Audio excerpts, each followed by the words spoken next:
கர்த்தராகிய இயேசு கிறிஸ்துவின் நாமத்திலே உங்களை வாழ்த்துகிறேன், வரவேற்கிறேன். இந்த கிறிஸ்து பிறப்பின் நன்னாளிலே அவரை ஆராதிக்கும்படியாக, துதிக்கும்படியாக கடந்து வந்திருக்கிறதான நம் ஒவ்வொருவரையுமே தேவன் ஆசீர்வதிப்பாராக.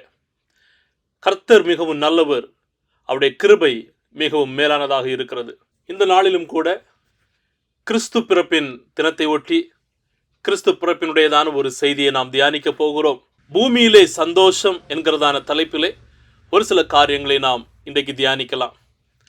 கிறிஸ்துமஸ் என்று சொல்லுகிறதான போது மிகவும் பலவிதமான கொண்டாட்டங்கள், பலவிதமான பரிசு பரிமாற்றங்கள், பண்டங்கள், பலவிதமான கொண்டாட்டங்கள் என்று சொல்லி அநேக விதமான உலக பிரகாரமான காரியங்கள் நமக்கு ஞாபகம் வருகிறதாக இருக்கும். இவைகள் எல்லாமே நம்முடைய வாழ்க்கையிலே ஒரு தற்காலிகமான சந்தோஷத்தை கொடுக்கிறதாக இருக்கிறது. ஆனால் உண்மையான சந்தோஷம் எங்கிருந்து கடந்து வருகிறது? மனிதன் சந்தோஷத்தை கண்டுபிடிக்கும் வண்ணமாக அநேக விதமான செயல்களில் ஈடுபடுகிறான், அநேக விதமான காரியங்களை செய்கிறான். ஒருவன் துக்கத்தின் வழியாக கடந்து செல்லும் போது ஏதோ ஒரு விதமான படங்களை பார்த்தாலோ, அல்லது ஏதோ ஒரு விதமான தீய செயல்களில் ஈடுபட்டாலோ, அல்லது ஏதோ ஒரு விதமான உணவு வகைகளை உண்டாலோ, அல்லது ஏதோ ஒரு விதமான செயல்பாடுகளில் ஈடுபட்டால் அந்த துக்கம் மாறி அவர்களுக்கு சந்தோஷம் கிடைக்கும் என்கிறதான ஒரு எண்ணத்திலே அவர்கள் காணப்படுகிறார்கள்.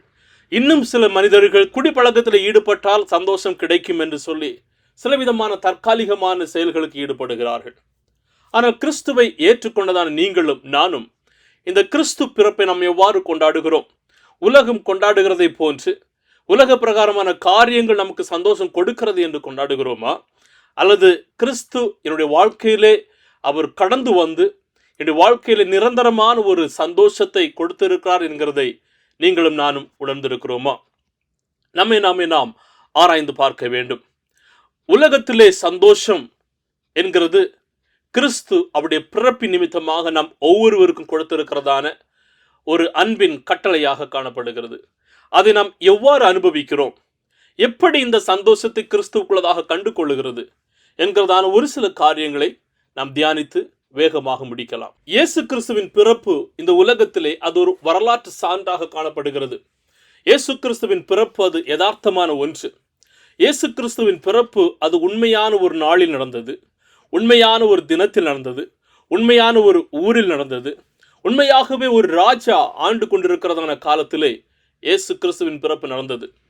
இந்த இயேசுவின் பிறப்பு நம்முடைய வாழ்க்கையிலே சந்தோஷத்தை கொண்டு வருகிறதாக காணப்படுகிறது. இந்த சந்தோஷம் எப்படி வந்தது? இயேசுவின் பிறப்பினால் இது காணப்படுகிறது. லூக்கா 2:12 சொல்லுகிறது, இன்று கர்த்தராகிய கிறிஸ்து எனும் இரட்சகர் உங்களுக்கு தாவீதின் ஊரிலே பிறந்திருக்கிறார். ஏன் நமக்கு சந்தோஷம் கிடைக்கிறது? ஏனென்று சொன்னால் இந்த கிறிஸ்து அவர் இரட்சகராகவும் மேசியாவாகவும் கர்த்தாதி கர்த்தராகவும் அவர் காணப்படுகிறவராக இருக்கிறார். எனவே இந்த இயேசு கிறிஸ்துவின் பிறப்பு முதல் அவருடைய வாழ்க்கையின் கடைசி வரையிலும் இந்த உலகத்திற்கு சந்தோஷமாகவே காணப்படுகிறது. அவருடைய பிறப்பின் நற்செய்தி இந்த உலகத்திற்கு சந்தோஷமானது. இயேசு இந்த உலகத்திலே வாழ்ந்ததான காலத்திலே, ஊழியம் செய்ததான காலத்திலே, அவரை தேடி வந்ததான ஜனங்கள் அனைவருக்கும் அது சந்தோஷமானதாக இருந்தது.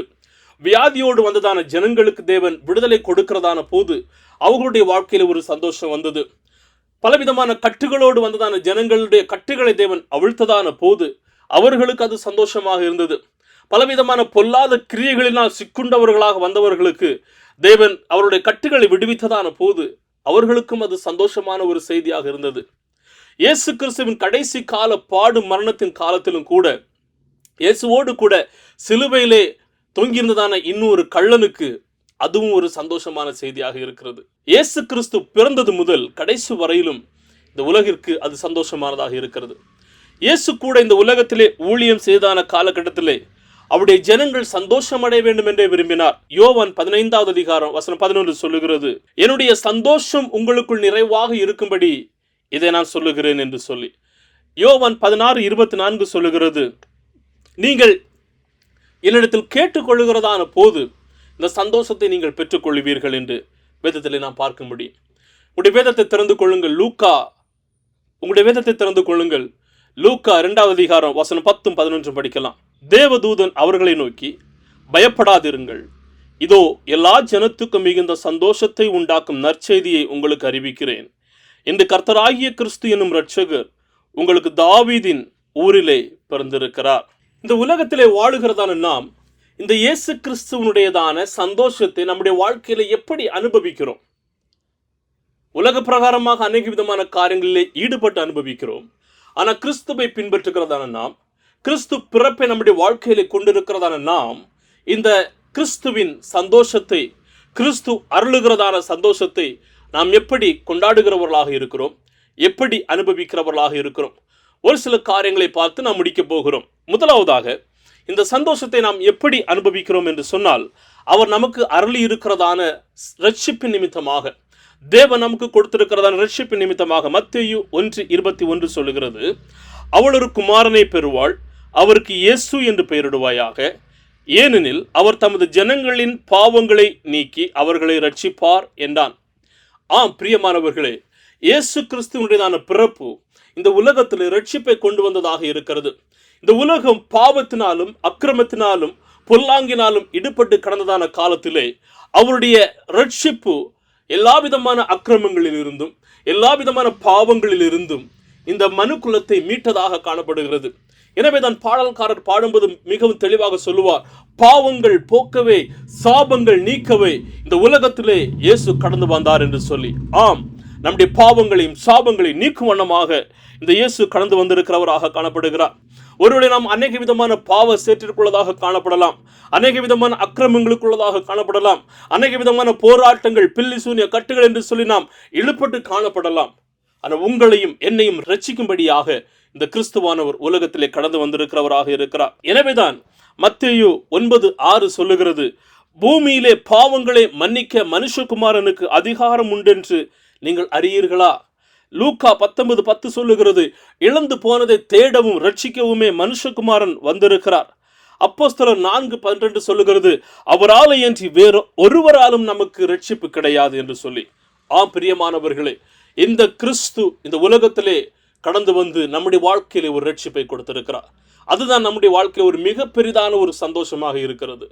இரண்டாவதாக, எப்படி அந்த சந்தோஷத்தை நம்முடைய வாழ்க்கையில் அனுபவிக்கிறோம் என்று சொன்னால், அவருடைய அன்பின் நிமித்தமாக இயேசு கிறிஸ்து இந்த உலகத்தின் மீதும் மனு குலத்தின் மீது வைத்திருந்ததான அந்த அன்பின் நிமித்தமாக நம்முடைய வாழ்க்கையிலே நாம் அதை அனுபவிக்கிறோம்.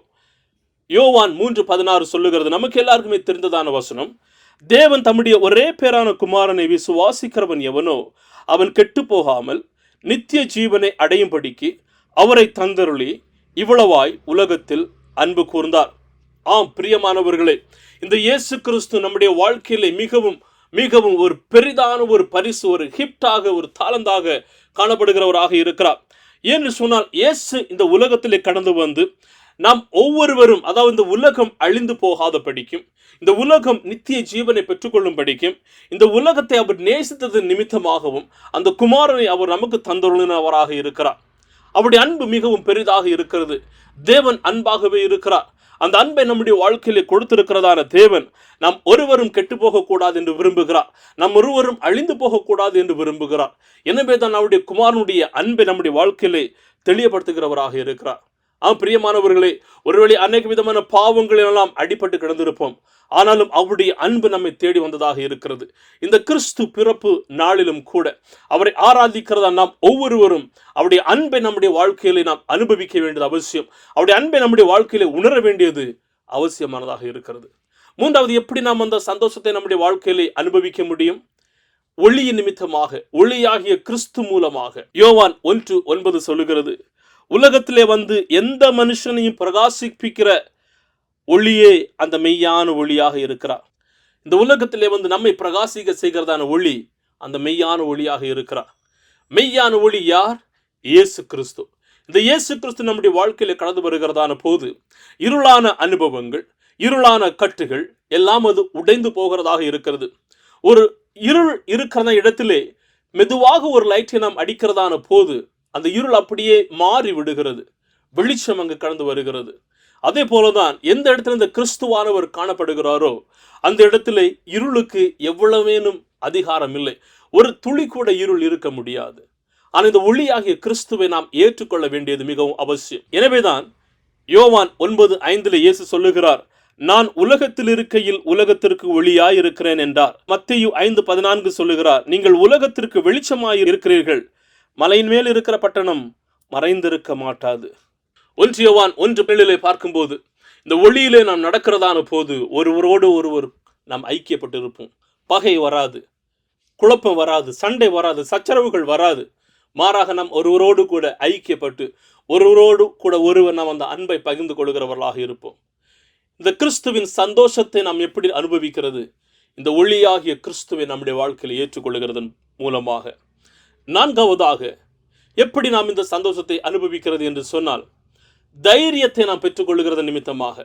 எல்லா விதமான பயங்களை நாம் களைந்து போட்டு தைரியத்தின் ஆவியை நம்முடைய வாழ்க்கையில பெற்றுக்கொள்ளும் போது, லூக்கா 2:10 சொல்லுகிறது, தேவதூதன் அவர்களை நோக்கி, பயப்படாதிருங்கள், இதோ எல்லா ஜனத்துக்கும் மிகுந்த சந்தோஷத்தை உண்டாக்கும் நற்செய்தியை உங்களுக்கு அறிவிக்கிறேன். இயேசு கிறிஸ்துவின் பிறப்பின் நற்செய்தியை மேற்பர்களுக்கு இந்த தூதர்கள் அறிவிக்கிறதான போது, முதலாவதாக அவர்களுக்கு தூதன் சொன்னதான வார்த்தை, பயப்படாதிருங்கள், பயப்படாதிருங்கள். இதோ எல்லா ஜனத்துக்கும், இதோ ஒரு குறிப்பிடப்பட்டதான ஜனங்களுக்கு மாத்திரமல்ல, எல்லா ஜனத்திற்கும் மிகுந்த சந்தோஷத்தை உண்டாக்கும் நற்செய்தியை உங்களுக்கு அறிவிக்கிறேன். இந்த சந்தோஷத்தின் நற்செய்தி நம்முடைய வாழ்க்கையில கடந்து வரும் போது பயம் நம்மை விட்டு மாறுகிறதாக இருக்கிறது. பயத்தின் ஆவிகள் நம்மை விட்டு மாறுகிறதாக இருக்கிறது. ஏனென்று சொன்னால், கிறிஸ்துவாகி இந்த ஒளி நமக்குள்ளதாக பிரகாசிக்கும் போது தைரியத்தின் ஆவி நமக்குள்ளதாக ஆளுகை செய்கிறது. இந்த மெய்ப்பர்கள் ஒருவேளை தூதனுடைய சத்தத்தை கேட்டு பயந்திருக்கலாம். ஆனால் தூதன் சொல்லுகிறான், பயப்படாதிருங்கள். என்னை கேட்டுக்கொண்டிருக்கிறதான அருமையான தேவ ஜனங்களே, ஒருவேளை நீங்கள் பலவிதமான பயத்திற்குள்ளதாக காணப்படலாம், பலவிதமான கலக்கத்திற்குள்ளதாக காணப்படலாம், பலவிதமான இன்னல்களுக்குள்ளதாக காணப்படலாம், பலவிதமான தனிமைகளுக்குள்ளதாக காணப்படலாம். ஆனால் ஒன்றை மாத்திரம் புரிந்து கொள்ளுங்கள், உங்களுடைய பயத்தை மாற்றுகிறதான கிறிஸ்துவானவர் ஒரு நாள் இந்த உலகத்திலே குழந்தையாக பிறந்து வந்தார். ஆனால் இன்றைக்கு அவர் குழந்தையாக இல்லை, அவர் ராஜாதி ராஜாவாக வீற்றிருக்கிறார். அந்த ராஜா நம்மோடு கூட இருக்கும்போது பயம் நம்முடைய வாழ்க்கையிலே அணுகவே அணுகாது. கடைசியாக எப்படி நாம் இந்த சந்தோஷத்தை நம்முடைய வாழ்க்கையை அனுபவிக்க முடியும்? தேவனுடைய பிரசன்னத்தின் நிமித்தமாக. தேவன் நம்மோடு கூட இருக்கிறார். இம்மானுவேல் என்பதற்கு தேவன் நம்மோடு இருக்கிறார் என்று அர்த்தமா? மத்தேயு 1:23 சொல்லுகிறது, அவன் இதோ ஒரு கன்னிகை கர்ப்பவதியாகி ஒரு குமாரனை பெறுவாள், அவருக்கு இம்மானுவேல் என்று பெயரிடுவார்கள் என்று சொன்னான். இம்மானுவேல் என்பதற்கு தேவன் நம்மோடு இருக்கிறார் என்று அர்த்தமா? ஆம் பிரியமானவர்களே, இம்மானுவேல் தேவன் நம்மோடு கூட இருக்கிறார். இம்மானுவேல் தேவன் நம்மோடு கூட இருக்கும்போது நமக்கு சந்தோஷத்திற்கு குறைவே இருக்காது. அதுதான் மிகவும் யதார்த்தமான ஒன்றாக காணப்படுகிறது. இயேசு கிறிஸ்து இந்த உலகத்திலே சரீர பிரகாரமாக மனிதர்களோடு வாழும்படியாக அவர் மனுஷ ரூபம் எடுத்து இந்த உலகத்திலே கடந்து வந்தார். நாம் சந்திக்கிறதான எல்லா விதமான பாடுகளையும் அவர் அனுபவித்தார். நாம் சந்திக்கிறதான எல்லா விதமான வேதனைகளையும் அவர் அனுபவித்தார்.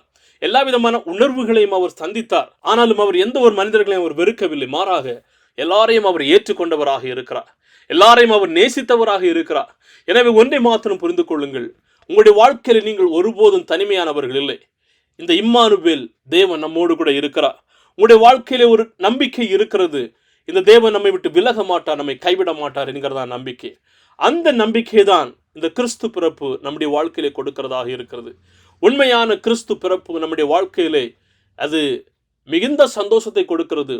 அந்த சந்தோஷம் நம்முடைய வாழ்க்கையில வரும்போது ஒரு நம்பிக்கையை பிறப்பிக்கிறதாக காணப்படுகிறது. நாம் ஜெபிக்கிறதான போது தேவ பிரசன்னம் நம்மோடு கூட இருக்கிறது. அவரை ஆராதிக்கிறதான போது அவர் நம்மோடு கூட இருக்கிறார். நாம் பாடுகள் வழியாக கடந்து செல்லும் போது அவர் நம்மோடு கூட இருக்கிறார். நாம் வேதனை வழியாக கடந்து செல்லும் போது நம்மோடு கூட இருக்கிறார். அவரை துதிக்கும் போது அவர் நம்மோடு கூட இருக்கிறார். அவரை உயர்த்தும் போது அவர் நம்மோடு கூட இருக்கிறார். இந்த தேவன் எப்போதும் எல்லா சூழ்நிலைகளிலும் அவர் நம்மோடு கூட இருக்கிறதான தேவனாக காணப்படுகிறார். அருமையான தேவ ஜனங்களே, இந்த கிறிஸ்து பிறப்பு நம்முடைய வாழ்க்கையிலே மிகுந்த சந்தோஷத்தை கொடுக்கிறது. உலகம் கொடுக்க முடியாத அளவிற்கான சந்தோஷம் அது. எப்படி நாம் அந்த சந்தோஷத்தை நாம் அனுபவிக்க முடியும்? அவர் நம்முடைய வாழ்க்கையிலே கொடுத்திருக்கிறதான ரட்சிப்பின் நிமித்தமாக, அவர் நம்முடைய வாழ்க்கையிலே நம்மீது அவர் வைத்திருக்கிறதான அன்பின் நிமித்தமாக, நம்முடைய வாழ்க்கையிலே அவருடைய ஒளி கடந்து வருகிறதான போது, நம்முடைய வாழ்க்கையிலே அவர் கொடுத்திருக்கிறதான தைரியத்தின் நிமித்தமாக, நம்முடைய வாழ்க்கையிலே அவர் எப்போதும் நம்மோடு கூட இருக்கிறது நிமித்தமாக, இந்த கிறிஸ்துமஸ் தினத்திலே ஒருவேளை உங்களுடைய வாழ்க்கையிலே அநேக விதமான கேள்விகள் இருக்கலாம். ஆனால் எல்லா கேள்விகளுக்கும் ஒரே பதில், இயேசு, இயேசு கிறிஸ்து. இந்த கிறிஸ்து ஆகிய மெசியா நம்முடைய எல்லா கேள்விகளுக்கும் பதிலாக இருக்கிறார். ஆனால் அந்த கிறிஸ்துவை நீங்களும் நானும் ஏற்றுக்கொள்கிறதற்கு ஆயத்தமாக இருக்கிறோமா? ஒருவேளை இதை கேட்டுக்கொண்டிருக்கிறதான, பார்த்து கொண்டிருக்கிறதான யாராவது ஒரு சில பேர் இந்த கிறிஸ்துமஸ் எதற்காக கொண்டாடுகிறார்கள் என்கின்ற தெரியாத ஒரு கேள்விகளோடு இருக்கிறீர்களா? இந்த கிறிஸ்து யார் என்று தெரியாத ஒரு கேள்விகளோடு இருக்கிறீர்களா? நீங்கள் யாராக இருந்தாலும் சரி, இந்த கிறிஸ்துவானவர் உங்களுக்காகவும் ஒரு நாள் இந்த உலகத்திலே கடந்து வந்தார். அதை தான் உலகம் முழுவதும் கிறிஸ்துமஸ் என்று சொல்லி கொண்டாடுகிறார்கள். இந்த கிறிஸ்து உங்களை நேசிக்கிறார். இந்த கிறிஸ்து உங்களை கைவிடுகிறது இல்லை. உங்களுடைய வாழ்க்கையை அவர் சீராக்குகிறவராக இருக்கிறார், செவ்வைப்படுத்துகிறவராக இருக்கிறார், உங்களை நல்வழியில் நடத்துகிறவராக இருக்கிறார். இந்த இயேசுவை ஏற்றுக்கொள்ளுகிறதுக்கு நீங்கள் ஆயத்தமாக இருக்கிறீர்களா? அவரை அண்டி வருகிறதான போது அவர் ஒருவரையும் கைவிடுகிறது இல்லை. இந்த தேவன் நம்மை நேசிக்கிறவர், இந்த உலகத்திற்கு மிகுந்த சந்தோஷத்தை கொடுக்கிறவராக காணப்படுகிறார். Joy to the world. அருமையான தேவ ஜனங்களே, உங்கள் அனைவருக்கும் கிறிஸ்து பிறப்பு நல்வாழ்த்துக்களை தெரிவித்துக் கொள்கிறேன். இந்த கிறிஸ்துவானவர் உங்களுடைய வாழ்க்கையிலே உண்மையாக பிறக்கட்டும். அவருடைய பிரசனம் உங்களுடைய வாழ்க்கையிலே தங்கி இருக்கட்டும். அவரையே நாம் எல்லா இடங்களிலும் சுமந்து செல்லுகிறவர்களாக காணப்படட்டும். கர்த்தர் தாமே உங்களை ஆசீர்வதிப்பாராக. தேவ கிருபை, தேவ பிரசனம் உங்களோடு இருந்து உங்களை வழிநடத்தட்டும். ஆமென், ஆமென். God bless you.